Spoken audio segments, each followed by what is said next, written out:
The dark, wet alley was slightly illuminated by Sarah's cell phone light as she shined it every few seconds to see where she was headed. Her eyes scanned the darkness, and she shook crazily.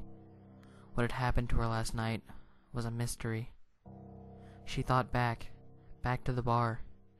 She just came in with some friends, just a fun night out. Nothing could have happened, or so she thought. Now she was trembling, walking from building to building at 3 in the morning. Everything was a blur. She passed an old, ratty motel and a pub. Sarah made her way to the outskirts of her neighborhood, around a heavily wooded area. She walked, clenching her eyes shut tight for moments at a time.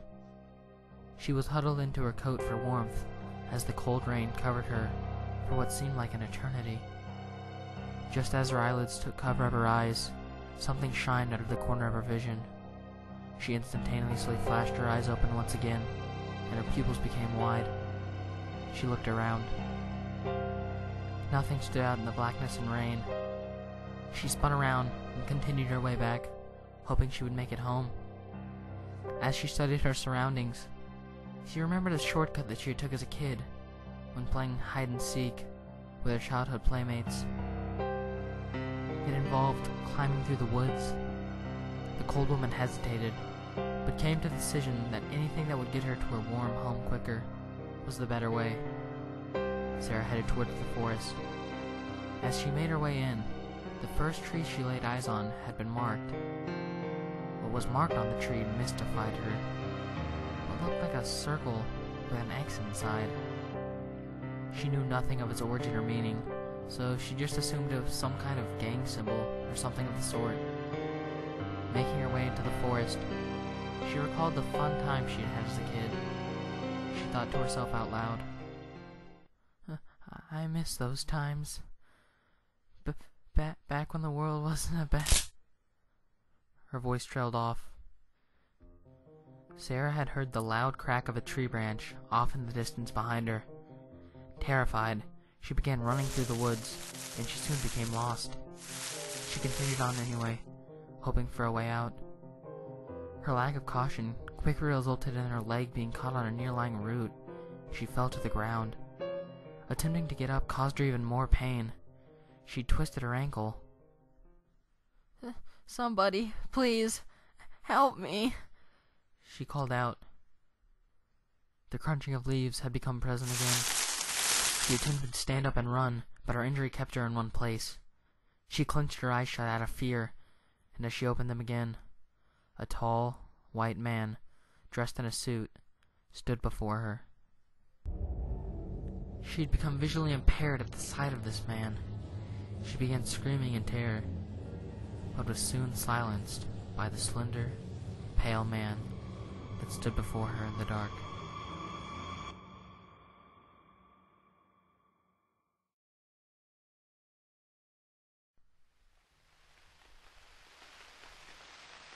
"4 o'clock. What once was a young boy, now was a cold-blooded psychopath. Jeff the Killer had just finished what he called his daily rounds, the slaughtering of innocent people. This was almost all that flooded Jeff's mind. He dragged his feet up the wet cement as he entered what he had called his home for years. Jeff stepped foot into a world of tragic memories, clutching 2 whiskey bottles in hand. Jeff had become a drunken killing machine. His brain was filled with the scent of murder. One thought that did cross his psychotic mind had been there since day one. As the rain hit the weary house, Jeff began to recall the night in which he slaughtered his entire family. He chuckled at the thought. If it wasn't for his insanity, he may have thought about regret, remorse for taking the lives of the people he once loved. But that wasn't possible at this point. Jeff was out for one thing, and one thing only: death. 5:06 in the morning.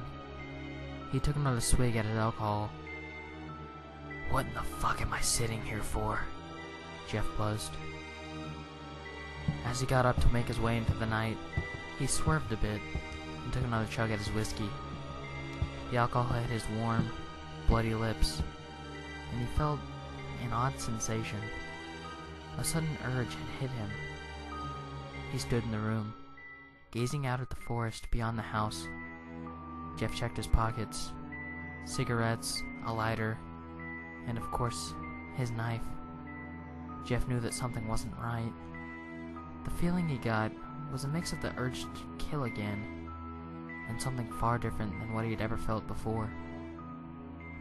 He stormed out of his home, into the cold, wet night. Jeff was now in a dark street, his only light source being a lamp illuminating the road. The rain, still pouring, hit Jeff's back. He started to move in the direction of the forest. He struggled a bit. His alcohol consumption had been very high that night. The killer approached the desolate forest. Before he entered, he took a quick glare to his left. Jeff was not far from a cemetery. He trembled towards it. A thought blew into his mind, almost like the wind on a breezy afternoon. The last piece of his family was only feet away, and it beckoned him. He moved his feet away from the forest and towards the graveyard. Slowly Jeff walked, yet he tripped a few times, spanning the short distance.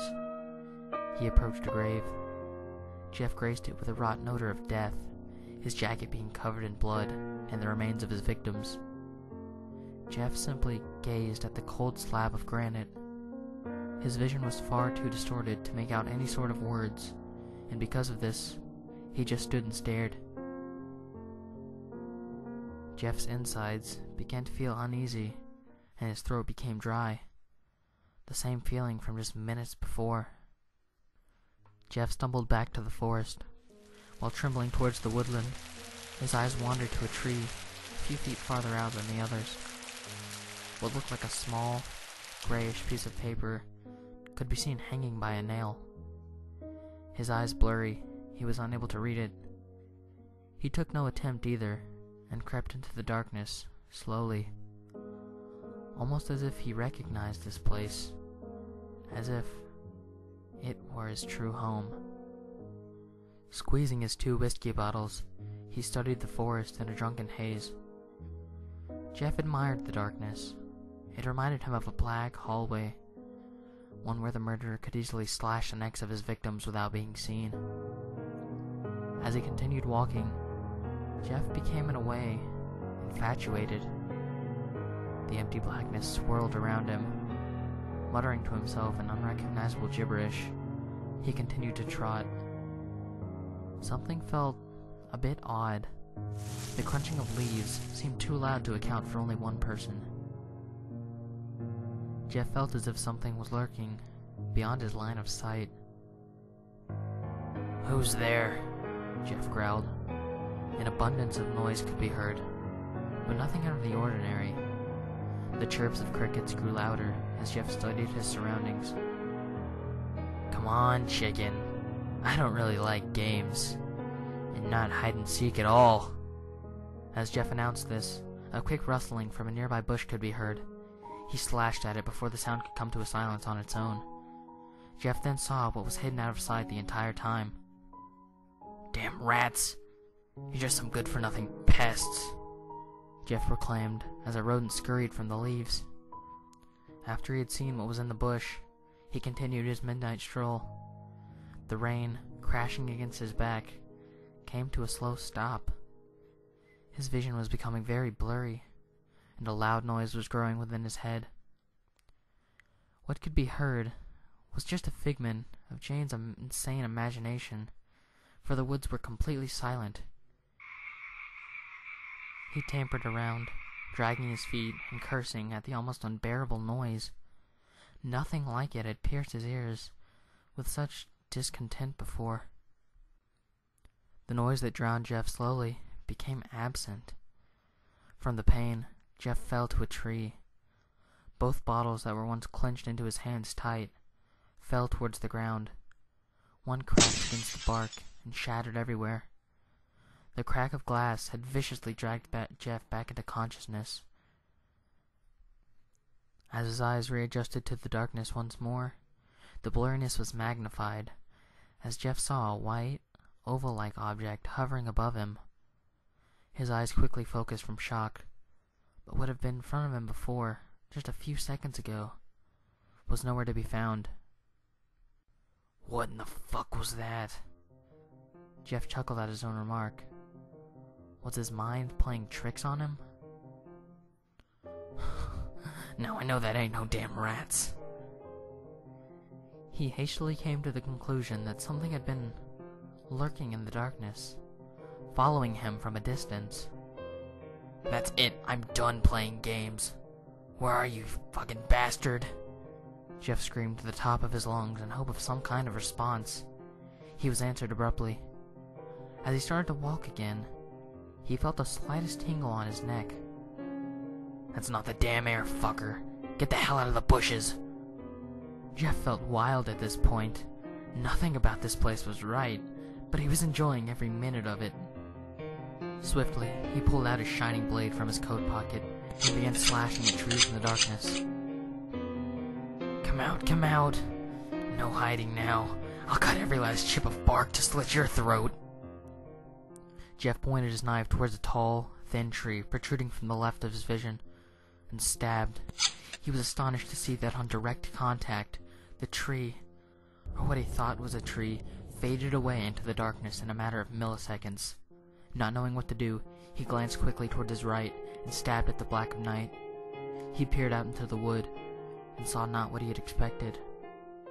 What stood before the psychotic boy was an extremely tall, thin man, dressed in a clean, black suit. This was all that Jeff could make out at the time. The darkness caused Jeff's sight to become immensely distorted. Jeff's eyes cleared again, and he quickly began to observe the man. He was emaciated, his face pale, almost pure white in color. As Jeff studied the face, he soon came to notice the lack of facial features on this man. This thing's face was completely empty. No nose, no eyes, no mouth, just a white, blank head. This made Jeff feel uneasy, and he soon broke out into a laugh. Although astounded, Jeff soon addressed the figure up before him. "So, you were the bastard chasing me through the woods, huh?" Jeff stared at the blankness once more. "You know, I don't know what the fuck you are, but you kinda remind me of myself. You've got a nice, white face, but all you're missing is a smile." Jeff began laughing uncontrollably at his own notion, yet he was stopped. Jeff's ears were assaulted by static, and he fell to the ground. He was shrouded in complete darkness as he clenched his ears for mercy. The figure Jeff earlier questioned was now causing Jeff extreme pain, while the place where his eyes should have been started directly staring into Jeff's.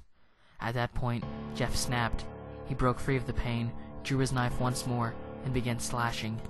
Each one of his moves were futile, as the man moved around in no time at all, almost as if he was teleporting from place to place to avoid the attacks. The tall man began to fight back. Jeff had just now begun to notice the tendrils hanging from the back of his attacker. They grabbed at Jeff, and his response was to swing his knife at each that came near him. Jeff managed to slice what seemed to be an arm. In almost an instant, the limb quickly grew back into place. What had just happened astonished Jeff. He felt almost as if the man was a tall tree, and his tendrils simply branches. Jeff fled from the forest, knowing that there was no way that he was going to be able to fight whatever his adversary truly was in what seemed to be his home territory. Jeff rushed from his attacker and found himself at the same place where he had entered. To the right of him lay the cemetery, open space. As he ran past the trees, he noticed one that lay away from the others, the same tree from before. He ran to it out of instinct and read the note that he had seen from a distance. "Do not enter these woods at night. A tall man has been spotted in the area recently. Some call him Slenderman. Beware and enter at your own risk."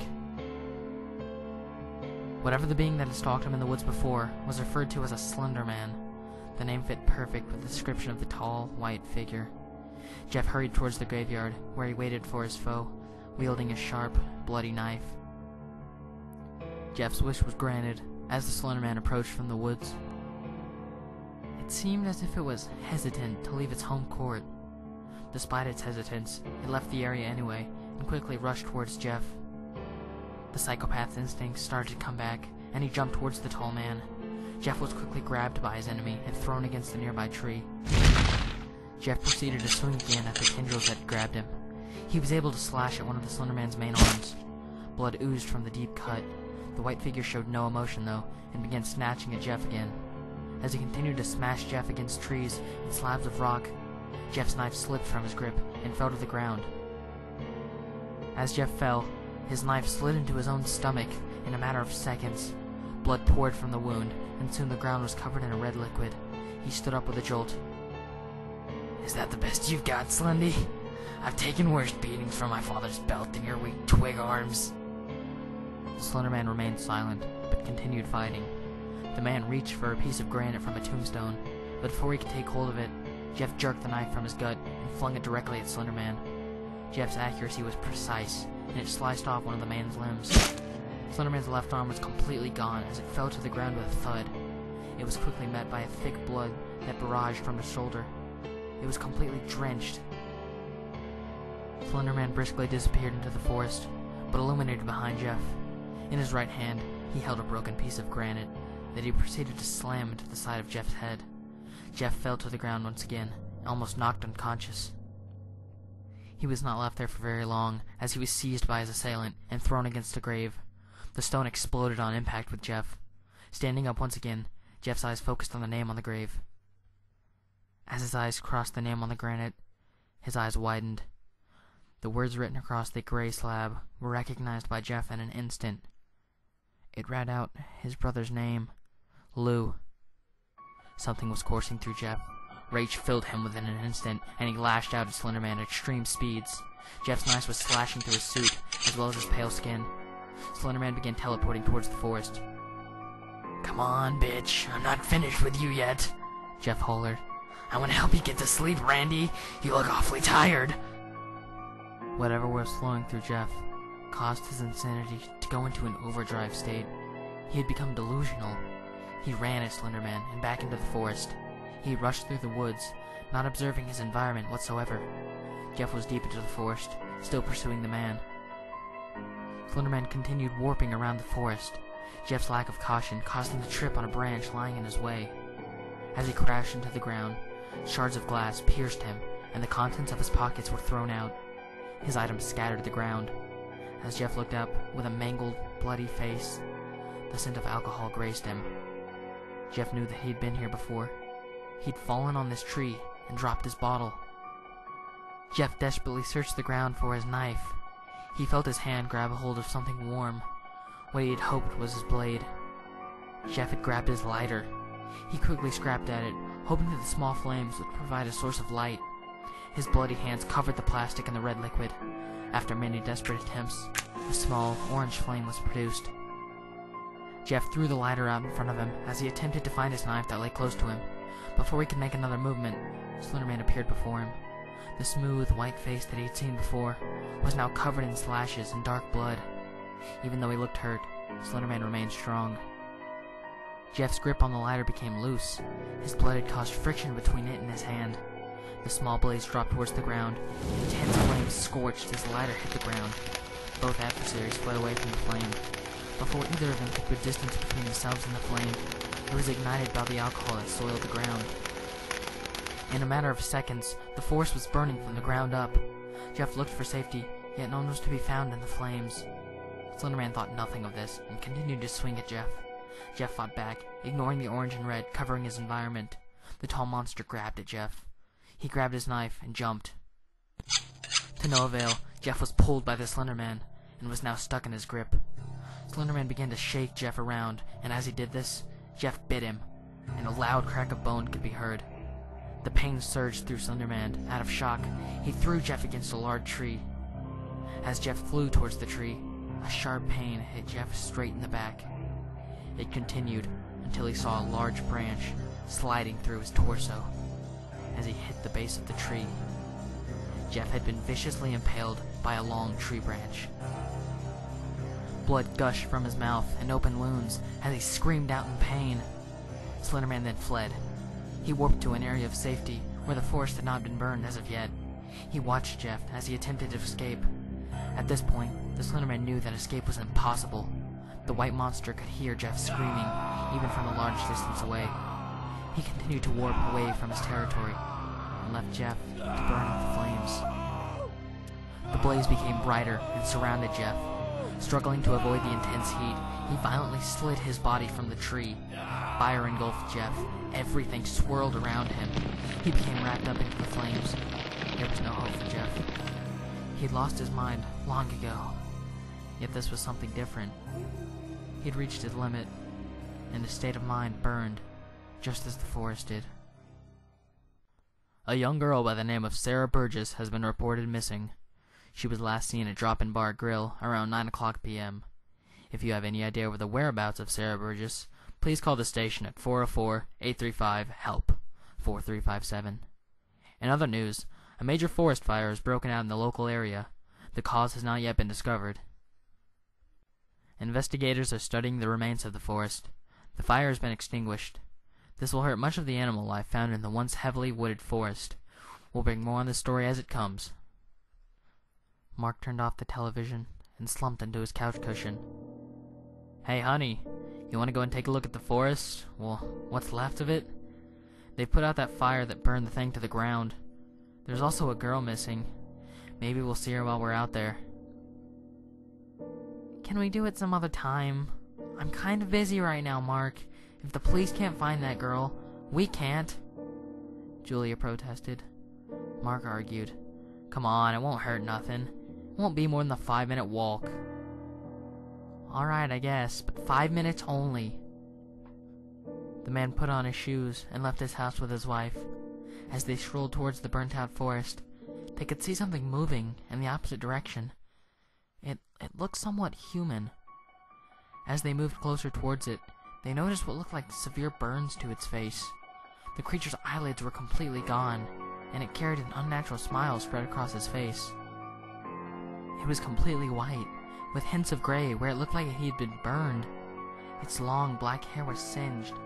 They came closer towards it, and Mark shouted, Hey buddy, do you need some help? Mark bellowed. Mark, stop! We don't even know who he is! He could be that fucking killer for all we know! Julia whispered, frightened. The man moved swiftly towards the couple. As he approached them, he drew a thick blade covered in a red liquid. I don't, but I can tell you need some help to sleep. Jeff slashed the knife across the man's neck, and he fell to the ground. His wife began to scream loudly. She was unable to continue. As she was next, she was stabbed directly in the heart with the knife. You don't need to worry about me. Just go to sleep.